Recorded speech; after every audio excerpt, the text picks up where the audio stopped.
There was something that struck me in this case about the Commission of Inquiry. Right. And you mentioned earlier, the entire judiciary is tainted by these allegations. The entire? Judiciary. Yes. You even spelled it out, judiciary. Yeah. Which includes the entire judges of the country. That's what it says. That's what you said.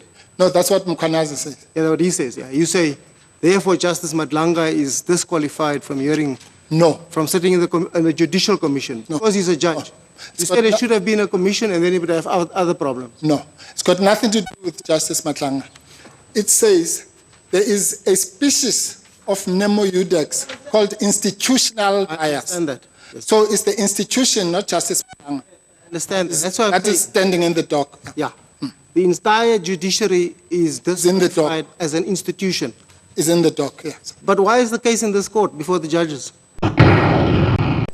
How are we qualified to hear this case and he's disqualified as a judge of the institution too? I hope I'm not sounding facetious. No, but it just occurred to me, I want to answer that question. Because we are asked to decide this challenge, which goes to the heart of the establishment of the commission. So how are we qualified, but another judge, a member of the institution, is disqualified? Qua judge. No, but Justice Majid, you are qualified because you swore when you were being admitted as a judge to apply the Constitution of the Republic of South Africa. And we are saying here that in the leave of absence decision, the Republic of South Africa, the Constitution of the Republic of South Africa was breached. That's got nothing to do with Justice Madlanga or anybody. We say the appointment of Acting Minister Kachalia was unconstitutional and all the things that we say, that has got nothing to do with this. And we say in relation to the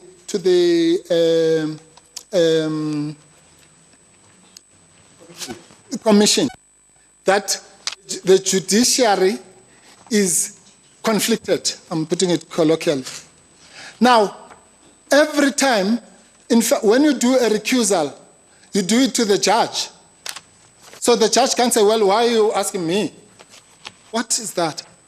Because the judge is compelled by his or her oath of office, even when the recusal is against him or her, to adjudicate it. So, I don't understand it. I mean, you're talking about an institution, the judiciary, but I hear you. I hear your answer. All right. Okay. Continue. So this is what we are saying. We are saying that, Justice Chicko, let me make this graphic for you. We say on the facts of this case, for the first time in South Africa, a Lieutenant General says that after police investigations, they have found that the judiciary is involved in crime and corruption and all the things, the sordid things that Justice Mkhwanazi... and the President's take on that is that it's highly unlikely that they would implicate judges of this court because criminal cases, that's at the magistrates' court at a lower level and then perhaps the high courts. No. And then he says that when he decided to speak to the Chief Justice, he had this in mind that at least this court would not have been dealing with matters pertaining to criminal investigations and all of that. Yeah. Firstly, the President never said that. He said he spoke to the Chief Justice about the identification of the judge. So he never said that. Let's be fair to him. Yeah. In his heads of arguments, what does he say? No. He says the following, which is an afterthought. It's what we call ex post facto rationalization. He now says that in any event, Justice Madlanga would be untainted by the accusation, by the Mkhwanazi accusations, because of what you've just said. Because criminal cases start in the magistrate. But so what? Criminal cases also come here. But Mr. Mpofu, you know, you separating what he said in the affidavit and in his heads and all of that, it just gives me problems because no. I'm trying to summarize what his version is. Well, I'm afraid, Justice Chick, if I'm not allowed to correct what you are saying. No, you the are president allowed. did not say that You are allowed. Yeah, he never, I can assure you now, I've read these papers 1,000 times. The president of South Africa has never said that when he spoke to the Chief Justice, he did so because of that other thing that he says about the constitutional court cases. He never said that, to be fair to the president. So I was simply trying to explain that. If it's here, someone else will show it to me. But it is not here. The president says two things. He says, in identifying the judge, so I spoke to the Chief Justice to ensure what he calls the legitimacy and gravity of the commission, and therefore we agreed on the acting Deputy Chief Justice. He says that. In a different place, when he's now talking about Lieutenant General Mkhwanazi implicated the judiciary, he then says, well, in any event, I am of the view, I'm reliably informed, something like that, that the Constitutional Court judges could not be covered in the, he says, this is at page 81. There is no suggestion by Lieutenant General Mkhwanazi of any impropriety at the level of the justices of the Constitutional Court. The allegations implicating members of the judiciary pertain to criminal proceedings. Where he gets that is I don't even know where he gets that. And then here's the part. As far as I have been able to ascertain, that's the expression I was looking for. As far as I have been able to ascertain, none of the proceedings to which the allegations relate was ever referred to the Constitutional Court for adjudication. Well, this statement is fraught with illogicality. Firstly, but who is saying this, Mr.? It's the President of South Africa. Yes.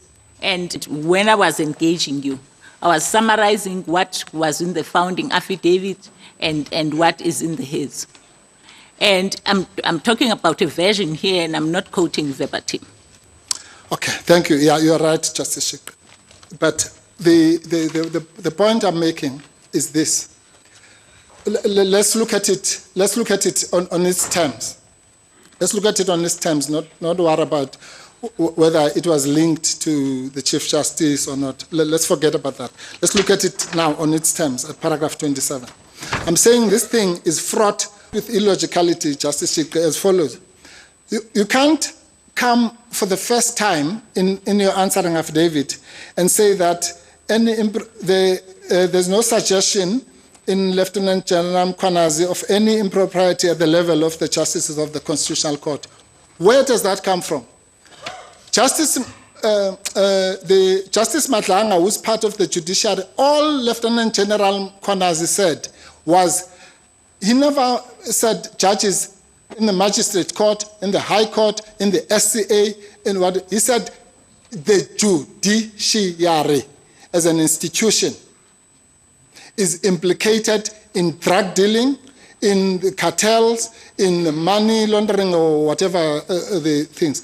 The point is this, Justice Chick. The institution, and the President uses that word, by the way, in his announcement, or rather in the terms of reference. The institutions that have been accused include the judiciary. Now picture this, Justice Chick, in your own mind. We are in a court of law. Complainant is Lieutenant General Mkhwanazi. And he says the accused are the Metro Police, the judiciary, the correctional services, politicians, and so on. They're lining up here. And you then say one of the accused must go and be the judge. Okay, all right, Mr. Mpofu. Thanks about those responses. Even though I can read from your body language, you are irritated with me. No, I'm not. Can you both take a deep breath? I'm very happy with you, Justice Chick. Can you both take a deep breath and proceed? Okay.